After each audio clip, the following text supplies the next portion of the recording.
the game that came with it. All right, we live, guys. And, yeah, whatever. We're live, and you can hear us. We're live, and you can hear us. Apologies to everyone that didn't watch live.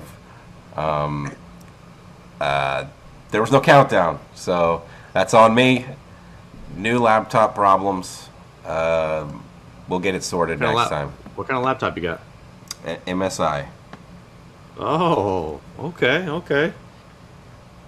Yeah, we got 11 new subs, and Dave was like, "Oh, let me splurge, baby." Yeah. Making it rain in this motherfucker. Yeah. All right. Well, hey, if any of our 11 new subscribers happens to check us out this week, thanks for the sub. We appreciate it. Yes. You probably found us through our Megadeth live reaction to the new song Night Stalkers. Great song. Hey, hopefully the content gods continue to shine on us, and Megadeth comes out with another new song before the album drops, so we can do another one. Yep, absolutely. But until then, we got something. Bass line probably about 20 times. What'd you say? But I listened to that bass line about 20 times. Oh, not the whole song.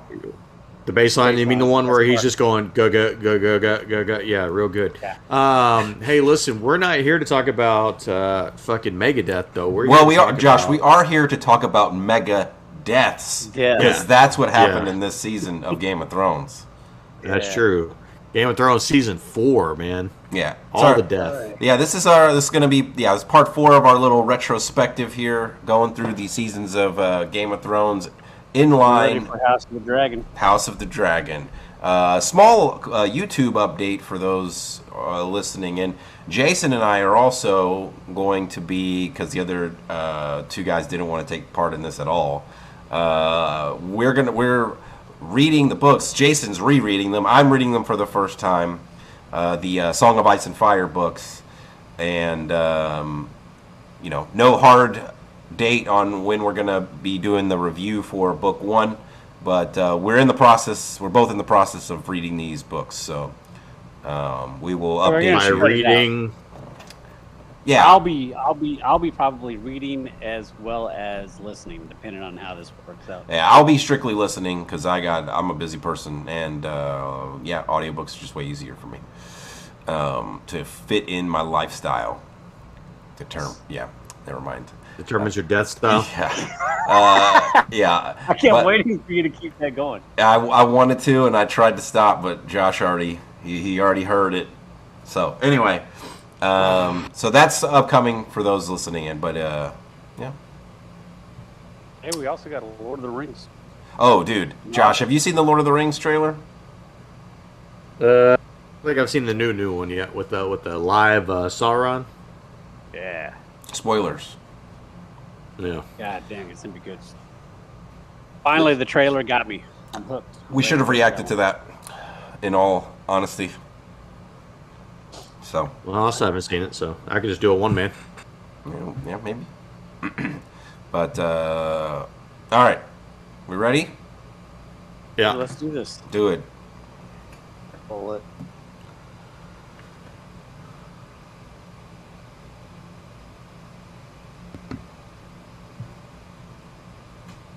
Hello, and welcome to Three Guys and a Mic presents Game of Thrones, Season 4.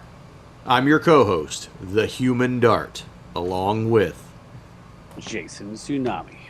And David Disaster. We're back. No. What up? What's good? How's it going? I tell you what is good. Game of Thrones Season 4. Yes, It is. It is good. It is. It's very good. So, hey, here, if you're checking us out here, we're back. We're doing Season 4 Game of Thrones review. Hopefully you've heard any of our other 3 seasons or any of the other shit that we have back in the archives there. Maybe you want to go back and listen to our Megadeth reviews of their first 15 albums. I don't know. That seems to be popular right now. Good shit there. But today we're talking about Game of Thrones in preparation for the new Game of Thrones series that's coming out, The House of the Dragon, starting on August 21st. So by the time that drops, we'll have covered all 8 Game of Thrones seasons here. Yep. Oh, did I already say 2 bad words? Were we trying not to do that this week? Hey, look, we just do what we do. You know. One of these days we'll figure it out. We'll try. You know. I did not go into it thinking that. Hey, that's my bad. Just do your But best. hey, yeah. So we're doing a quick retrospective here of season 4 Game of Thrones. Lots to talk about, so lots to get into. So no reason to hem and haw here. Jason, give us one of those sweet little recaps, man. All right.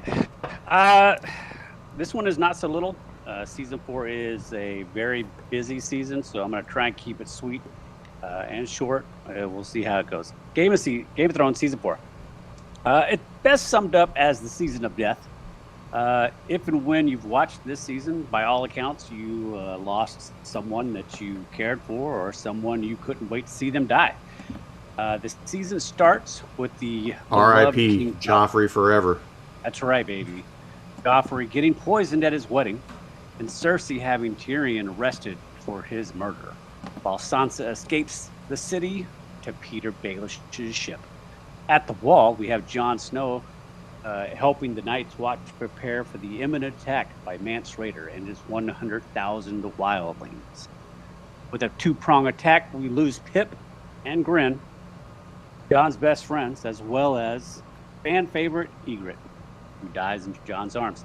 After surviving the night, Jon gives himself up to Mance, and we essentially is saved by Stannis' his army as they sweep in and force the wildlings surrender. This ultimately also leads us into losing Mance in a fiery finish. Elsewhere, Bran and his merry band finally find a three-eyed raven, but lose Jojen along the way. Our Dragon Queen takes yet another city in Marine this time, and although she now has ships, she chooses not to cross the sea to Westeros just yet, as she will stay to defeat the slavers that have regained control of previously conquered cities, Astapor and Yunkai. But we lose Jorah along the way as he's exiled for spying. Sansa and Littlefinger head to the Vale, and Peter quickly murders Lysa days after their wedding. Arya and the Hound. Whoa. Finally. She committed suicide. Yeah, she fell. She fell out of the moon door. She threw herself. She couldn't stand it. That's true. Arya and the Hound finally make it to the Vale, but only after Arya's aunt has already been dead. So in a stroke of misfortune or luck, Lady Brienne and Pod find them, leading to an epic battle that leaves the Hound for dead. But wait, there's more. Tyrion's trial for the king's death comes down to trial by combat between the Sand Snake Oberyn Martell and the Mountain, leaving Oberyn dead and the Mountain only mostly dead. Afterwards, Tyrion escapes with the help of Jaime. He also happens to kill Shay and some small bit character by the name of Tywin on his chamber pot. That's about it, man. I try to keep it short. Yeah. That was a good review. Yep. Yeah, it was good. A lot of shit happened, man. That was probably my longest of the season. Of the season's recaps that we've done so far. But man, there's so much happened in this season. I appreciated the Princess Bride reference there. That was good. Yeah. It was good. All right. If only the Mountain would have been like the Dread Pirate Roberts is here for your soul. And then he caved in Oberyn's head. Yeah. So do we want to start somewhere around Prince Oberyn getting his head popped like a grape, or do we want to start somewhere else? I don't care. Let's have an appetizer before we get into dessert. All right. So we do have a couple of repeat questions here. Let's just start with this one. What was the best storyline of the season? It's got to be Tyrion's trial. Tyrion's trial, I think so. Like when if you attach all of the pieces together that are kind of around it too, yeah. I mean, I think it's hands down Tyrion's trial. I'm gonna zig here. Unlike Rickon, I'm going for Reek, man. I'm going for the Reek Ramsey storyline. Oh, okay. Man, That's brutal. I really find myself just continuing to enjoy just the dismantling of Theon and his mental um, capacity just getting beat down to where now he's just accepting his name is Reek and the things that he has to do. I don't know, man. I like seeing Theon get worked on. Hey, look, man, he had it coming to him. Yeah, he did. Flip side of that, what's the worst storyline of the season? And tell me why it shouldn't rhyme with Stannis Baratheon. You are not a fan of Stannis Baratheon. Dude, I'm he gonna sucks. zag. I'm gonna zag. I still, up until we finally get to the Three-Eyed Raven, I could just care less about the Bran the Broken storyline. Dude, he's the king of Westeros, bro. Put some respect on his name. Sorry, Sir Bran the Broken. Man, I mean, like, look. I'm just gonna say both of those storylines were kind of boo-boo. You know, this is not a season 4 thing, but like, because we know what Stannis does, like To his daughter? yeah, to his daughter, and ultimately, like, you know, he falls off hard, and it's just I'm not rooting for him whatsoever. So like in that regard, Josh, like yeah, I feel like he's not interesting because I just don't want to root for his character, so I don't care. But I'm not going to pick that storyline because I love Sir Davos's character. And so it's hard for me. Like he steals all those scenes because he's so good. Yeah. Yeah, I agree. So I'm gonna have to go by default. There, I'm gonna have to go with Brandon's Brand's storyline. You know, the Yeah. worst thing about the whole Stannis situation, to what Dave just said, is that the Onion Knight is such a great character, and he's just like hopelessly infatuated and loyal to Stannis that it's hard to watch. Like, Yeah. not from Hey, the man, perspective that the storyline is bad or anything. It's just that, like, He's an honorable man. You know what I he mean? wants to do the right thing, and he thinks he's doing the right thing. Yeah. I mean, Yeah. You know, there was one other part of it that was decent at least, and that was just kind of him being like, giving some oversight to Jon Snow a little bit, giving him a little bit of some leadership help, which I thought was kind of neat. But he sees all in something. I was all, going to try to do Onion Knight's accent. Wasn't going to happen. But like, are you talking about when he was telling him like he sees something in him? Like Stannis sees something Yeah. in you? Yeah. yeah, I like that. Look, I mean, he offers him to become Jon Stark. Yep. and he turned it down and became Lord Commander. I mean, Look. you can look it up for Mr. Jon Snow. I mean, look. In hindsight, Jon chose correctly. But Did he? I don't know. I mean, Well, Ends up- let's ends up let's dead, stay dude.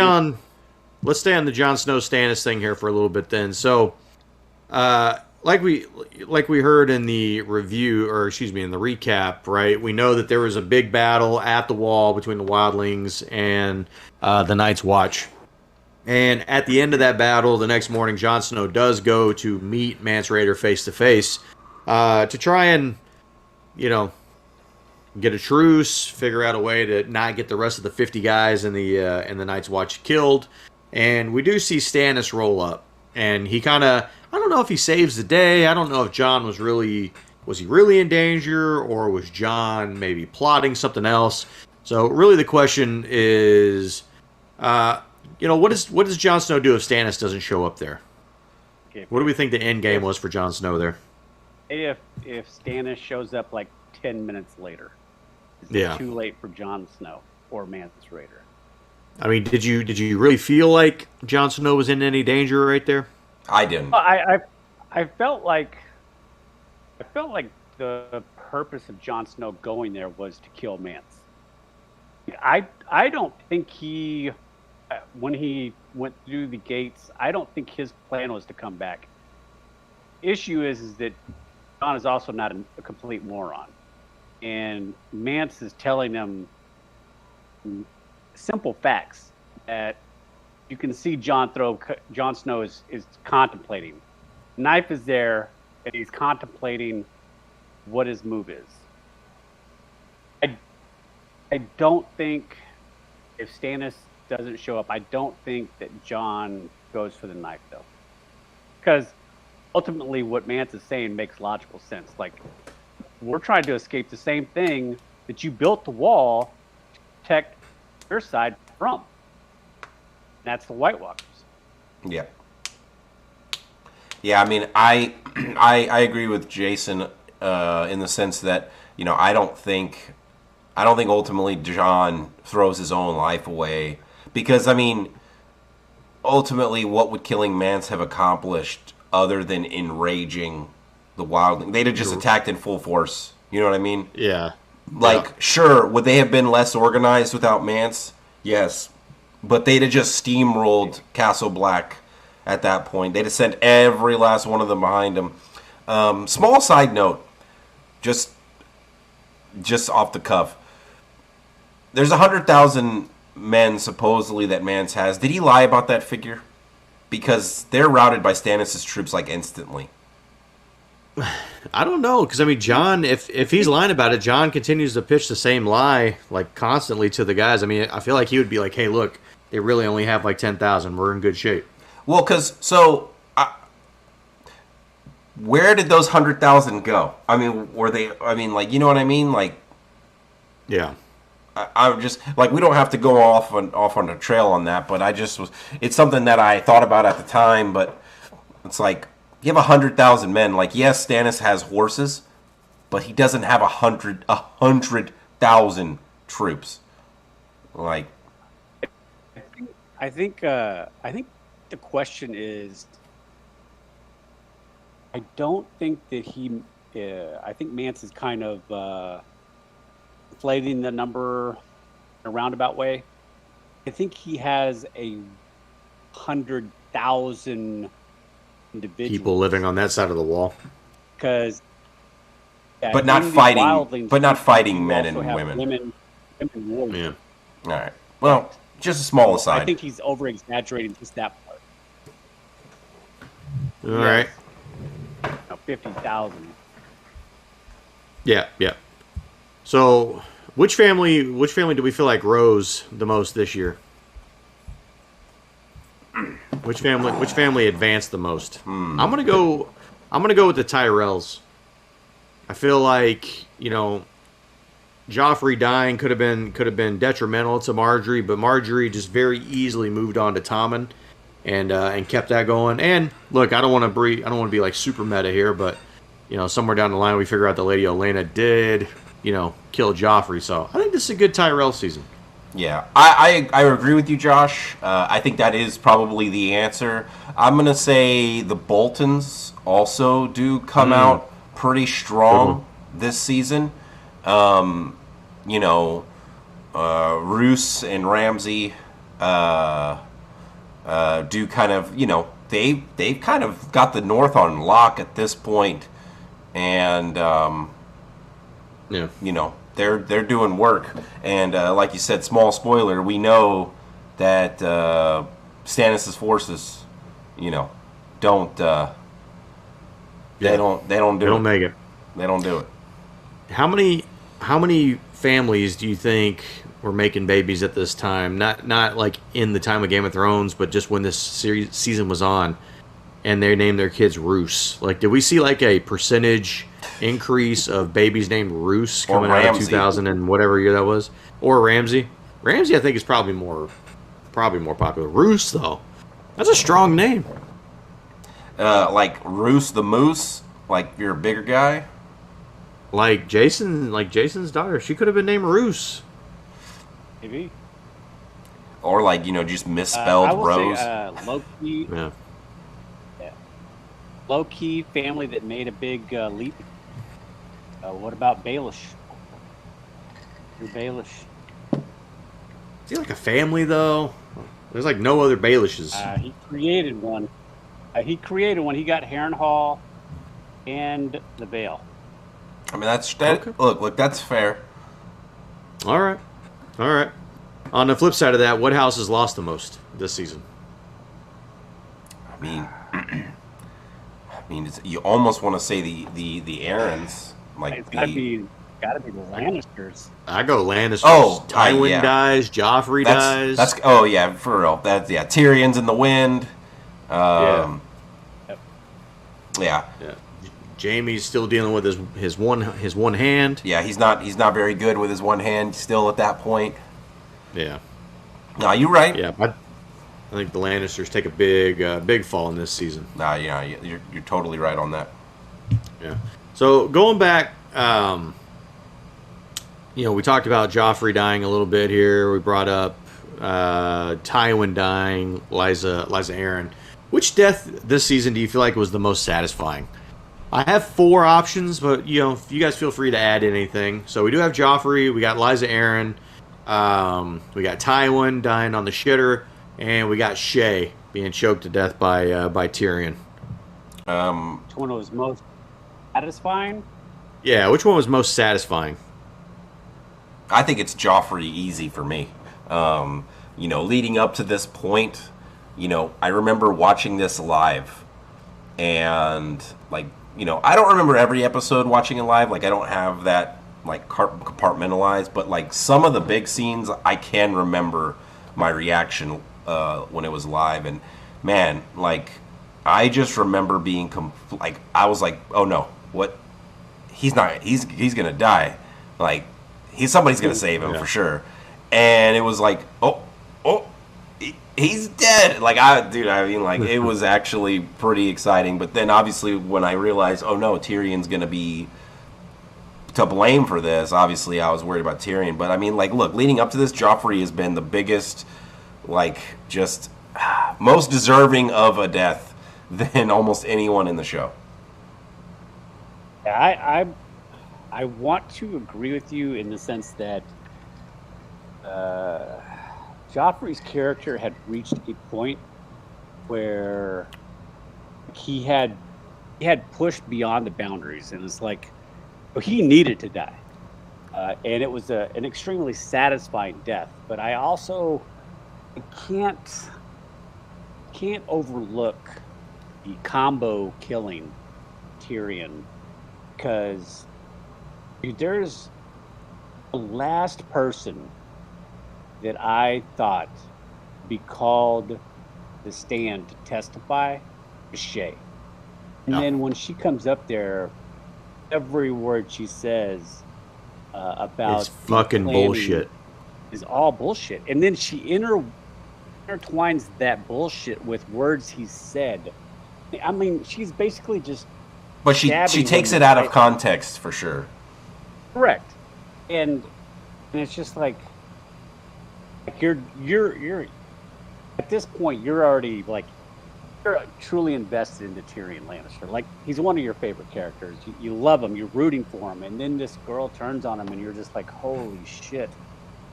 And then he inexplicably stairwell away from freedom. Just can't help himself. He goes up there to Tywin's bedchamber and finds her passed out in his bed. Yeah. Well, she wasn't really passed out. Oh, she was asleep. They just got done fucking, and he was taking a post-sex dump. And and so he chokes her out, and you're and it's brutal and it's painful for him. Yeah. I mean, dude, it's so brutal. Yeah. It's so brutal. That's a hard scene. And then you immediately get this humongous payoff when he opens the the chamber pot area or whatever, the bathroom, and his father's on the shitter. And he says, "Who, the whore?" And he says, "Say that one more time."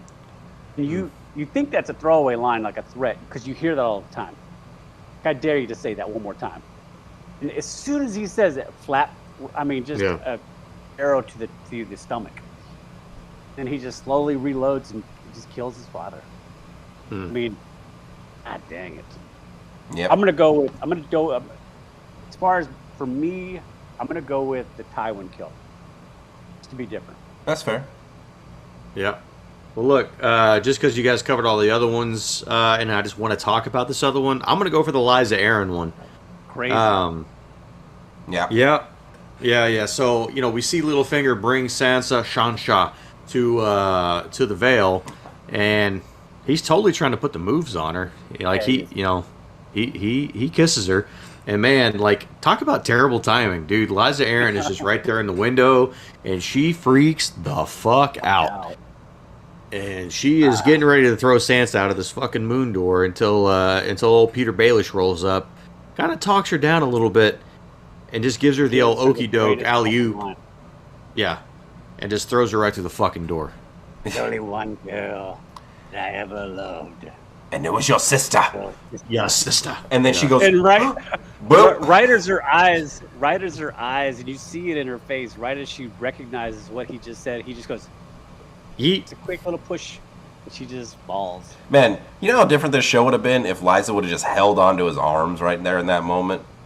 And that dude would have just went tumbling along there. And then Sansa would have been like, yeah, I'm out. I'm just out. I'm going to leave. Yeah. I mean, obviously, that's not the most shocking, death of the season, but I think certainly those are probably the short list of the most satisfying deaths. Yeah. The other part of that is that you also find out that she was the one who poisoned her husband. She was the one who wrote the letter blaming the Lannisters for his death. I mean, when you really think about it, Peter Baelish was the one who kind of started all of this. And that was kind of a secondary question I had, was what was the biggest reveal of the season, and that was going to be my answer, was going to be Liza Aaron revealing that she's the one who actually killed her husband, and the involvement of Peter Baelish. Yeah, and she's the one who writes the sister, saying that it was the Lannisters who did it, which ends up leading to basically what ends up leading to Ned going to King's Landing, because he feels like Robertson, in trouble. when he really wasn't at that time. Oh, at that time. So as far as like what was the biggest reveal of the season, y'all already stole my answer. So I'm gonna go in and as a secondary reveal, we already talked about it, so we don't have to get into it too much. But the Shay being the witness at the trial, I think, was a pretty big kind of reveal, like a shocker moment. Yeah, because you weren't expecting that at that point. You thought she was gone. So, Jason, do you have the Liza Aaron as like kind of the biggest reveal? Yeah. I mean, because up to that point, you don't realize like the involvement that either Peter has or the steps or the Liza was willing to go to in order to get what she wanted. Peter. Ultimately, by the end of this, you realize Peter had his fingers in everything. Literally. Yeah. Literally finger. Never mind. I'm done. Yeah. I'm done. That was good. Well, go jump so out look, the moon door. that brings me to the Peter Baelish question I had, which really is just like, what's the big picture play here for Baelish? Like, what is he in his brain?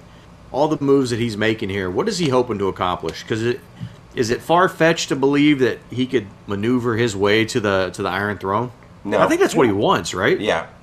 You can attain that. I feel like, and I don't know, but I feel like ultimately, like, his revenge was against Starks for part of it. The Baratheons, like everybody who looked down on him, or the low man on the totem pole, like house name that he kind of came from nothing, right? Yeah. I just feel like his ultimate goal. I don't know if he was ever gonna. I don't know if he was really eyeing Iron Throne. Like, I think he it would was. have been I mean, I don't there's know. plenty of scenes where he's in King's Landing, just standing in the throne room, just staring at the throne Correct. in a I very longing fashion. Like I just think that's what he can't- wanted. I just can't figure out how he gets there. Like, how many more people would he have had to have killed? Let's just say that he somehow convinced. Well, he fucks it all up and sells Sansa off to Bolton, but by doing so, he basically cuts himself out of Winterfell.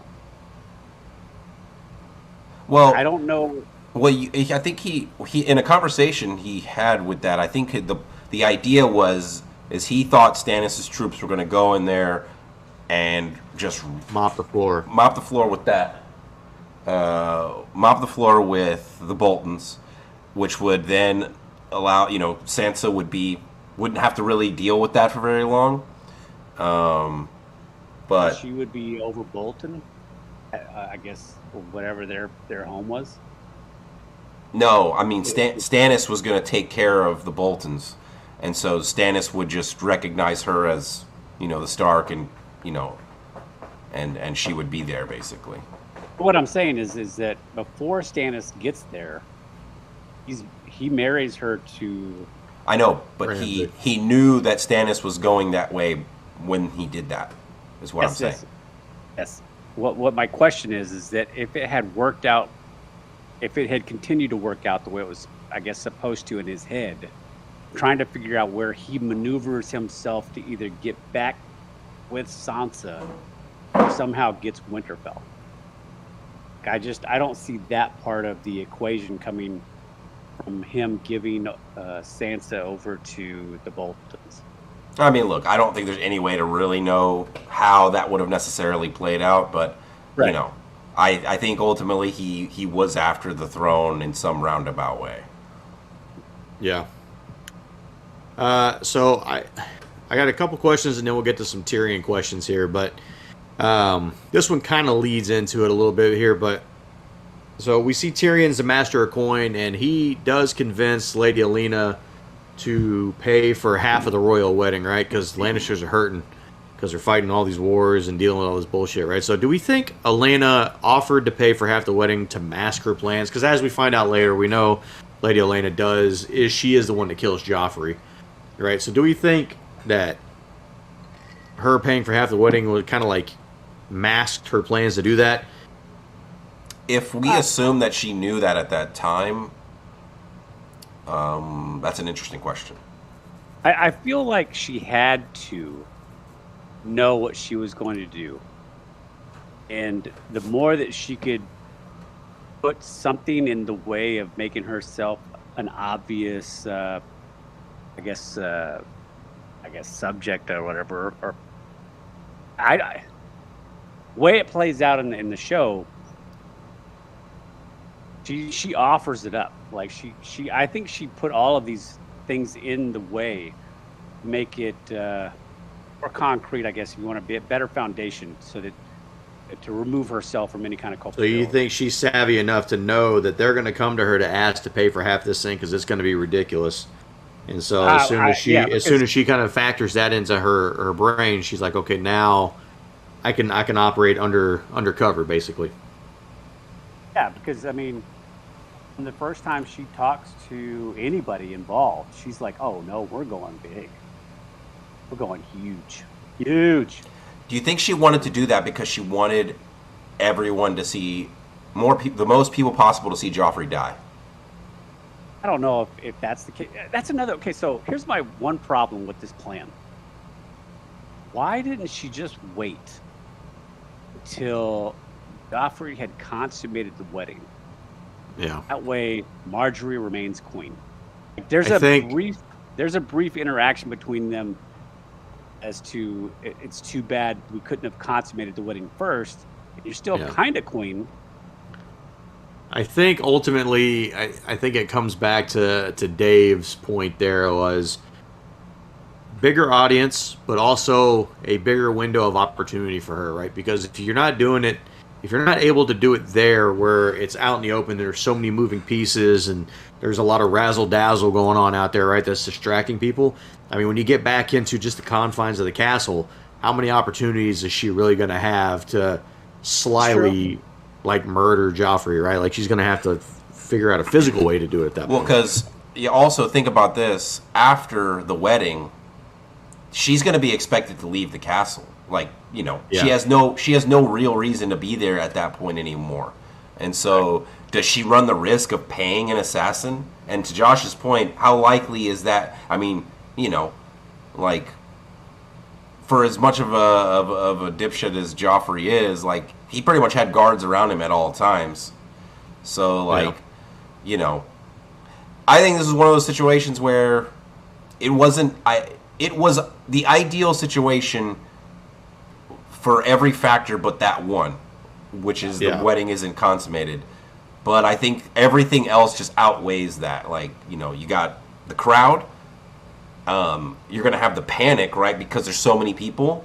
And so no one's going to look to the little old lady at the table, right? Yeah. So.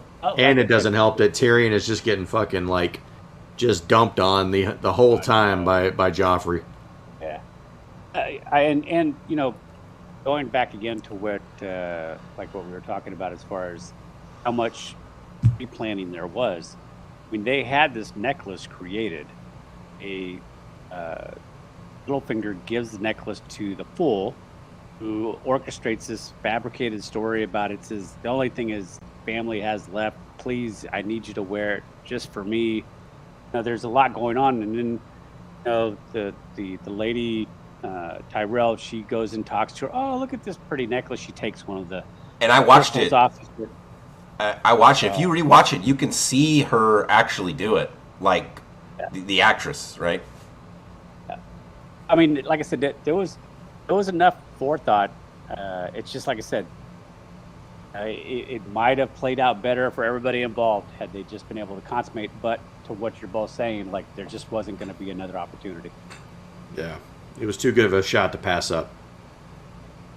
So, speaking about Tyrion, obviously we know. I mean, look, Tyrion gets blamed for this whole thing. I mean, he's got a long history of a lot of distrust and hatred for his sister Cersei, and she open immediately hatred for Joffrey. Like he's disrespected Joffrey like openly, even like slapped him multiple times. Yeah. So he's the obvious choice for somebody that would murder Joffrey. And look, I mean, I think it's a good place to start in terms of a trial, but it becomes pretty obvious that he's not really the guy who did it. Like I think a lot of people can see that, and I mean, including Tywin.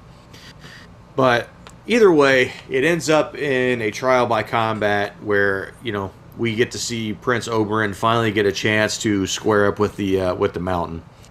Sadly, we know how that ends. He doesn't have his Mandalorian armor, unfortunately. Yeah. His Beskar.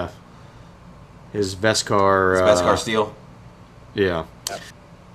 But the question really is what happens if Oberyn does win? What happens to Tyrion then? Do we think all this goes away and Tyrion gets to go on living this hunky-dory life in King's Landing, or is it, you know, as Thanos would say, inevitable that he is out the door? I think he ends up having to leave because I think Cersei is, for one, I don't think Tywin is gonna want him around there anymore in general. Yeah. He's headed back to like Casterly Rock or something. Yeah, I think he gets shipped out. And I mean, we've already seen him, like, you know, like already be set up to be killed before all this happened. Yeah, but I think because I don't think Cersei lets this go, like for sure. Yeah. She's convinced it's him because her son pointed at him. Well, she hates. She's blinded by hate. Yeah. Yeah. So yeah, I don't know. I guess, you know, in a world, what does it look like if he does stay? You know, is there any way he's able to piece anything back together? I don't think he makes it, man. I really don't. Yeah. I honestly think it was it might have been a blessing in disguise that the Viper lost, because that provokes Jaime to step up and work with Viserys to Viserys. Yeah. Okay. Yeah. Yeah, I just blanked on the name. That you know, to get him out basically, which probably doesn't happen if he's Varys. Varys, yeah. Viserys is Daenerys' brother. One of the dragons. Yeah. But anyway, so I think this is a blessing in disguise. Long story short. Yeah, I think I agree with you because, you know, look, we get to see Jaime do some more good guy shit by freeing Tyrion here and doing a good thing, and I don't think Tyrion gets the opportunity to kill Tywin without this whole series of events, right? So, I agree. I think him dying is the best thing to happen for Tyrion. And if Tywin doesn't die, I feel like that's bad news for our heroes of this story. In all I honesty. agree. I think the story has a completely different ending if Tywin does not die, because Cersei, as much as she is attempting to protect her only son who's living, I mean, she is the catalyst for every one of her children's death. So if Tywin is still there, Cersei is married off. Even though she did threaten, I don't know how that would have played out. That was an interesting part, is that just before Tywin gets killed, like, Cersei tells him, like, yeah, I'm not marrying Loras. And if you make me tell... I'm going to oust everything. I'll tell everybody that I've been fucking the shit out of Jaime. All these kids are his. I just don't know if that actually unfolds. Like, yeah. I don't know what Tywin's move is to null that marriage. Yeah, I don't. I think that was a big time bluff on her part, in my opinion. I think Tywin would have called her bluff on it. Yeah. Because I mean, if she doesn't says that, she's basically excommunicated. Yeah. Yeah. So going back to the trial by combat here, look, we get a really good fight, and this is a really fun scene of Oberyn, where it looks like he's really taking the mountain apart piece by piece here. And you know, I look, I can only speak for myself, but I was like 100% like super bought in, like, oh my, like, this dude's gonna fucking win. Yeah, so he's gonna kill the mountain. Jason, were you like all the way bought in? Let me tell you a little story. You read the stupid books. Yeah. No. Wow. I don't care about the books. I'm talking about just this whole thing. Like, even though I've seen this season 6 or 7 times, every single time Oberyn goes down to the cell and talks to Tyrion, tells him, I'll be your champion, dude. My dick is hard. It's like, I just know that Tyrion's gonna make it. I just know that Oberyn's gonna win. Like, because Tyrion's like one of my favorite, probably my favorite character. It's like, he's gonna get out of this, and I believe that every single time. And it's just like, and I know it's not what happens. Yeah. But you just get this feeling like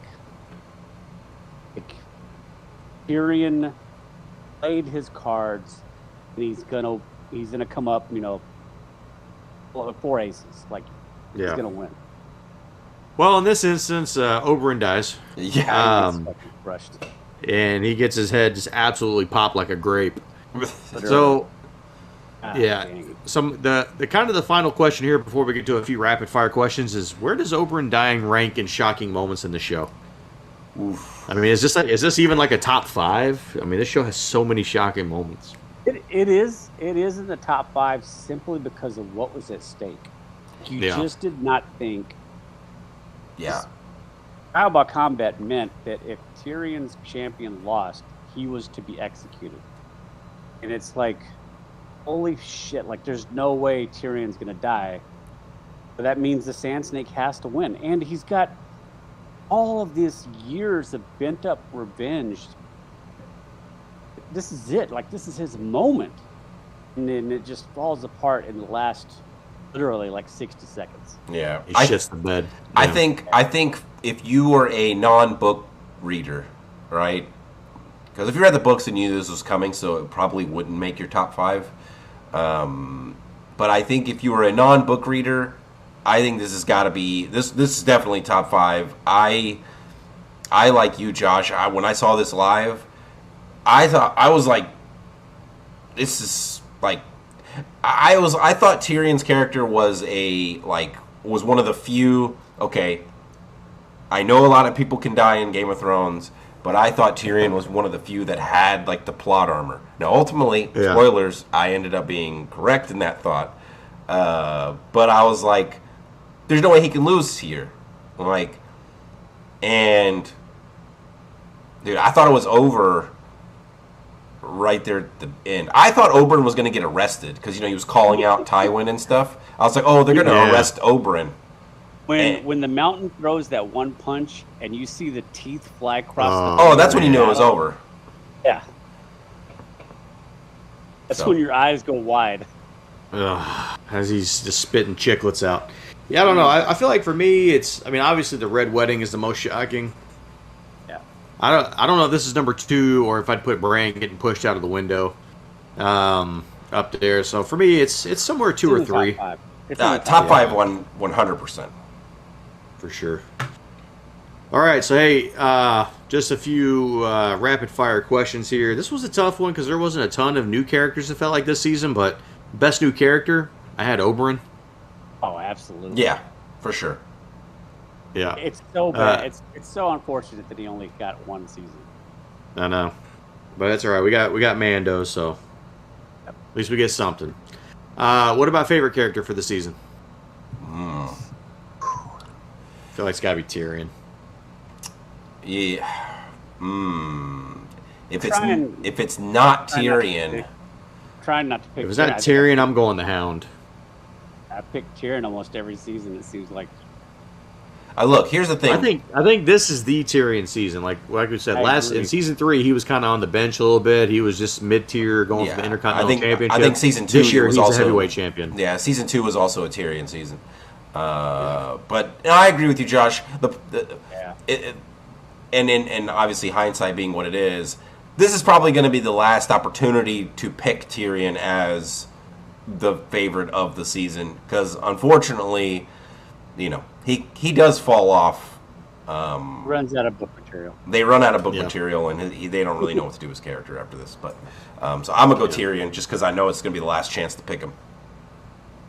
Yeah, I agree. I think the Hound definitely has a strong case though this season for me. Like the Hound Arya stuff, top flight. I'm gonna eat a lot of chicken. Oh man, that is one of my favorite scenes because when you watch it, you're like, why are we talking about chickens? And he's not talking about chickens. He's talking about each chicken is a person's chicken. Yeah. You have to kill all these motherfuckers to take their chicken. Yeah. It's just like the battle of just the words and the meaning. It's like they only understand what they're talking about. It's I know this is weird, but anytime that scene comes up and some people start talking about that and quoting that line, including myself, like I legitimately get hungry for like Popeyes, like straight up. So you're gonna walk in there and kill somebody and take their chicken? I'm not a murderer. I'd take 5 chickens. Yeah, but I need that 2-piece. I need that 2-piece from you. All right. Least favorite character. I couldn't choose one. I had to go with 2. My main least favorite character for the entirety of the season is Sir Alistair. Castle Black. What a piece of shit. Come on. That guy is filled with so much hate for Jon Snow. It is. He is not a good person. But I'll say I'm gonna. Okay, look. Normally, I would just fill in with the obvious choice, which is Bran the Broken. But I'm gonna go with Janis Slint. Coward, the baby killer. Yep. Who hides in the whatever room that was with the baby and Gilly. Oh. Yeah. Yeah. You know what? I'm when you get called out in front of all of the Men of the Black by Samuel Tarly, and you can't refute anything he says. It's a highlight. It's amazing. I'm gonna swerve here. This is my Jason pick right here. Oh, I'm gonna go Ollie. I'm gonna go Ollie because he did in Ingrid, John's girl, man. Yeah. And she wasn't gonna pull the trigger, man. She wasn't gonna do it. We don't know that. Nah, she wasn't. She was taking in her last moment. She was saying goodbye to him, right? Plus, look, hindsight. I'm gonna give y'all a spoiler. This ain't gonna be the last time I pick Ollie in this retrospective. He fucking stabs Jon Snow. He was the last one, man. He got him right in the heart. Yeah, dickhead. Don't know me like Ollie. That's why your parents got eaten. That's right. Damn. The only other person that I had to put on here just because of the dramatic turn of events was Shay. It's hard not to pick Shay right there. Because, dude, Tyrion comes in and she doesn't know it's Tyrion. She thinks it's Tywin. She goes, "My lion." Yeah. You bitch. You. Yeah. No, man. It's she is part of the reason why Tyrion is the MVP this season. Yep.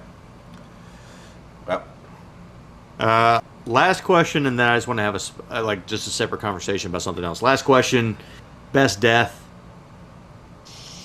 I mean, best. It's got to be Oberyn's. Yeah. It's not the most satisfying. Not my favorite death, but it is the best. I mean, it's the most memorable death. I mean. Yeah. It is easily the most brutal death. I think in the whole show, like ever. Yeah. Just because you go from such a high, I mean, you're riding this fucking high, and then it's immediately just. And then Oberyn's just screaming the whole time. Just wrecked my plane. The whole Oberyn's just like screaming, and his eyes are gouged out, and it's just like. And then his sister, girlfriend, whatever the hell she is, her screaming. Oh, afterwards is brutal. Yeah, it is. It's exactly how you'd think it would sound. Yeah. What else you got, Josh? So, last thing I just want to talk about here for a minute, just because we really didn't have a question, couldn't really figure out the best way to word a question to work it in, but dude, let's just talk about the fucking Brienne versus the Hound for a minute. I mean, like, this was not something, like, on first view that I thought was going to be this epic battle, but I mean, that particular fight was the impetus for us creating the best showdown bracket, wasn't it? Yeah, I believe so. Yeah. It didn't win, I don't think. The thing with that fight is, it is so. Look, I'm old, but I'm not that old. But it has to be like one of the most realistic combats. I agree with that. Like one-on-one, hand to hand, for this genre. I just mean like medieval style. Yeah. I don't know of because like, there is no holds barred. Like, she bites his fucking ear off. Yeah. Well, we know, like, going into it, it'd be different if this was the first time we'd ever seen Brienne fight. We knew going into it, like, this was going to be a fucking brawl, man. Yeah. Like, we knew that Brienne was talented, and obviously the Hound is there a better killer in the show than the Hound? I don't know. Yeah. Did y'all know? It's hard. It's gonna be hard to recall this, but did you think Brienne was gonna die here? Did any part of you think she was dead? Yeah. I honestly was like, I didn't. I felt one of them was going to die. I couldn't have told you for sure who it was. Like, both of these characters in this moment, whether you're just going by the show, because I don't remember exactly this plays out like this in the book. I don't remember. So I'm just going to go off the show from what I recall. At this given point, either character can afford to die, because both of their storylines are kind of like at a crossroad or an end. Yeah. Like, there is, like, Brienne, she's already had both girls basically tell her, "Lab, we don't need you." And the Hound is, fuck the king. Yeah. on the run. I thought Arya was going to come and help the Hound in his moment of need and like stab her or something. Like I thought Arya would end up being the one to kill Brienne. really. Now, obviously, whenever the Hound does lose and falls off that cliffside or whatever, and takes a tumble, I thought he was dead. I thought he was dead. And then when we see Arya talking to him, for some reason I thought Arya was going to hit him with that needle, and end him. But when she let him when she walked away and just kind of let him die, quote unquote, I knew in that moment that we had not seen the last of the Hound, because as all television shows have proven, almost without fail, if you don't see a major character die on the screen, they're not dead. I wasn't yet living by the rules of 3 guys in a mic, so I thought she just left him to die. I thought for sure like something would come along and eat his face off. I mean, the dude's leg bone is sticking out. Like, Yeah. he's not moving anywhere. Like how do people survive that shit then? I don't know. That's like we had talked about when Talia's Captain hacking that Robin. dude's leg off. Yes, dude. And you don't see it, but you could hear it. And I'm just like, I love the time period. Y'all are making my knees feel weird.